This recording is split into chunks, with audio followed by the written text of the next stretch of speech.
Senhores presidentes de sindicatos, nós, conforme combinamos na semana passada, estou eu e o Dr. Frederico aqui para fazer um vídeo de esclarecimento para os senhores a respeito das renegociações. Antes de mais nada, é importante nós trazermos um breve histórico, lembrar de que desde que começou esse problema no final do ano passado e sobretudo nos primeiros dias de janeiro, nós trabalhamos para que vários municípios decretassem emergência, decretassem calamidade pública quando fosse o caso, mas para que não houvesse problemas como aconteceram no passado, de alguns produtores ficarem fora de medidas porque não estavam nos seus municípios sob os decretos municipais e reconhecidos em níveis de estado e também federal. Nós também trabalhamos para que houvesse, junto com as demais entidades, isso é muito importante lembrar, junto com a FETAG, com a FECOAGRO, com a Federarroz, com a ProSoja, com as entidades da maçã, a HPOME, a BPM, enfim, com a FAMURS, com a Federação dos Municípios, desde o início do processo, trabalhamos juntos em busca de medidas que pudessem aliviar um pouco a vida dos produtores. De lá para cá, nós vimos muito boas intenções em alguns momentos, mas sempre vimos falta de recursos orçamentários. Nós estamos diante de um problema diferente. No passado, nós tínhamos um problema de conseguir uma resolução do Banco Central, que era votada pelo Conselho Monetário, mas tinha recursos orçamentários. Hoje, neste ano de 2022, as coisas estão bem complicadas. Em primeiro lugar, o orçamento que foi aprovado para 2022, que com todo respeito foi uma vergonha, ele é menor do que o do ano passado. Ou seja, com toda a inflação, se fez um orçamento menor para a agricultura. Nem podia ser diferente. Com o aumento da taxa de juros, tem que direcionar mais recursos para o serviço da dívida.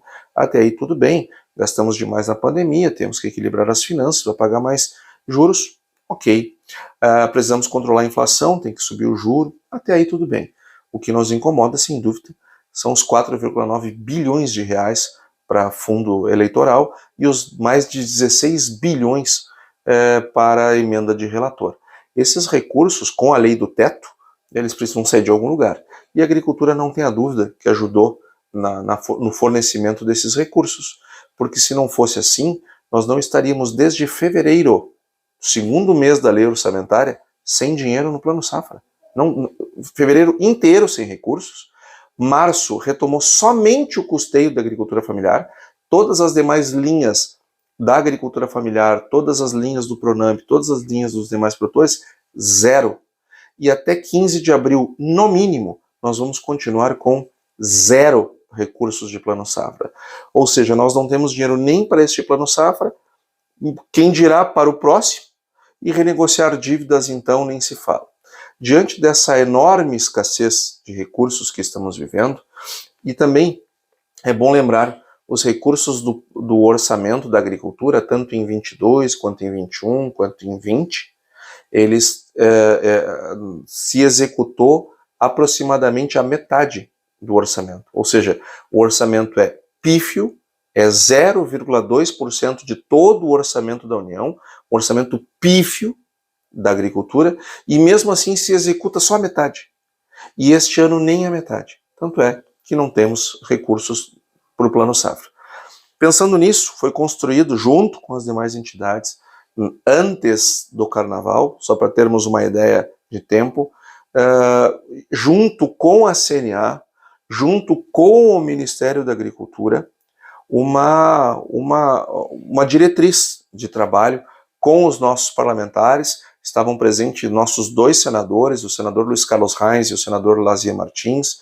Estavam 15 deputados federais e mais tantos outros estaduais conosco na Farsul, na nossa reunião que fizemos aqui na nossa casa, não só aqui, mas também por meios online também, mas fizemos essa reunião e chegamos na seguinte estratégia. Vamos trabalhar numa medida provisória, de modo a dar um rebate para a agricultura familiar. Por que medida provisória e por que rebate e não renegociação? porque toda a renegociação que se faz dentro do crédito rural, eu tiro o dinheiro do próximo plano safra, ou seja, eu já não tenho nem para esse, ainda vou tirar do outro, então era melhor fazer um rebate, e para fazer um rebate tinha que ser via medida provisória. E de outro lado, um projeto de lei que mexesse de novo no orçamento, reabrisse a discussão orçamentária, e para isso precisa o PLN 1. Então saiu de um lado o PLN 1 e de outro lado a medida provisória, que é a 1111, que já foi editada, que dá para os produtores familiares um rebate das dívidas daquilo que sobra do seguro rural ou Proagro. Só que os demais produtores e produtores do Pronamp não têm até agora nada. Nós estamos esperando o PLN 1, aonde vai ter uma recomposição do orçamento para que nós voltemos a ter a plano safra, porque estamos já pelo terceiro mês sem plano safra, e estamos às vésperas de anunciar um outro sem nenhum recurso, por enquanto. Então precisa do PLN 1 e precisamos que seja emendado cerca de 600 milhões de reais para poder também fazer as renegociações de dívidas dos produtores médios e grandes produtores que até este momento não têm nada.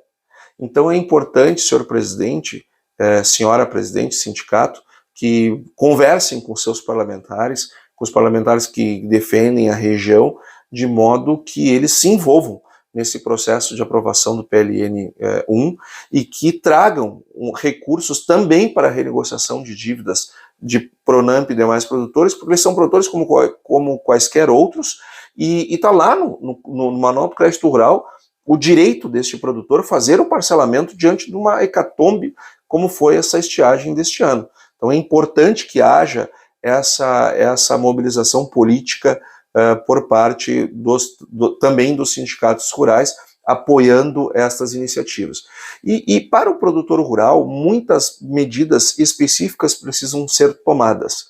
Não adianta o produtor esperar que alguma coisa vai acontecer e quando acontecer, vai acontecer no automático para ele. Não é assim. Algumas medidas jurídicas precisam ser tomadas de modo a evitar que ele fique de fora. Então, por isso, o Dr. Frederico vai trazer aqui alguns esclarecimentos de o que o produtor precisa fazer neste momento. Senhores presidentes, em complementação ao que o Antônio referiu aqui anteriormente, o Manual de Crédito Rural, ele já dispõe sobre o direito de o produtor alongar a sua dívida, os vencimentos das suas parcelas de custeio, investimento de crédito rural, nas hipóteses de que ele comprovar a sua incapacidade de pagamento por força de fatores adversos, como a estiagem, por exemplo. Os tribunais, majoritariamente, o Superior Tribunal de Justiça, inclusive, tem uma súmula referendando esta posição, no sentido de que esse alongamento não é uma faculdade do banco, mas um direito do produtor. Porém, para que o produtor possa exercer efetivamente esse direito, possa se abrigar nas normas do Manual de Crédito Rural, compete a ele alguns procedimentos prévios. E um desses procedimentos, o primeiro deles, é que o produtor ele comprove documentalmente as perdas decorrentes da estiagem. Como é que ele faz essa comprovação? Essa comprovação ela ocorre através de um laudo técnico, realizado pelo seu engenheiro agrônomo, profissional da sua confiança, uma devida anotação de responsabilidade técnica, e também demais documentos que o produtor dispor, tais como fotografias, vídeos, enfim, quaisquer documentos, notícias de jornal, quaisquer outros documentos que devem acompanhar o laudo técnico no intuito de solicitar essa prorrogação. E o segundo ponto é que o produtor, de preferência antes do vencimento da dívida, ele deve protocolar um requerimento por escrito junto ao banco, formalmente. Se o banco não quiser fazer o protocolo, o produtor pode enviar por carta R, também pode enviar para aquele e-mail que normalmente consta no cabeçalho dos contratos de crédito rural. Enfim, esse requerimento ele tem que ser formalizado. Não basta ligar para o gerente ou ir na agência e pedir. Não, ele tem que ser por escrito, formalizado. Por quê? Porque se futuramente o produtor sofrer uma execução, tiver que discutir isso judicialmente, ele somente poderá arguir o seu direito de prorrogação com base no Manual de Crédito Rural se ele tiver previamente comprovado as suas perdas através do laudo técnico e requerido por escrito, tempestivamente, antes do vencimento, à instituição financeira, a prorrogação com base no Manual de Crédito Rural.